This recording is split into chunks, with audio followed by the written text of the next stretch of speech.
പുതിയ സ്മെല്ലൊന്നും പോകാത്ത നല്ല വണ്ടി. ഞങ്ങൾ 3 പേരൂടെ അങ്ങനെ ഒരു 2-3 ദിവസം ഈ വണ്ടിയിലായിരുന്നു യാത്ര. ഞങ്ങളതുപോലെ ഗോവൻ ബീച്ചുകളിലൂടെയുള്ള ഒരു എൻജോയ്മെൻറ്റാണ് മുന്നോട്ട് വഴിയിലെല്ലാം കാണുന്നത്.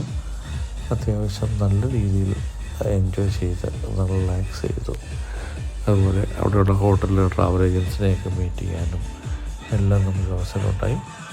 അത്യാവശ്യം നമ്മൾ ഈ ഒരു ഗോവ ട്രിപ്പ് നല്ല രീതിയിൽ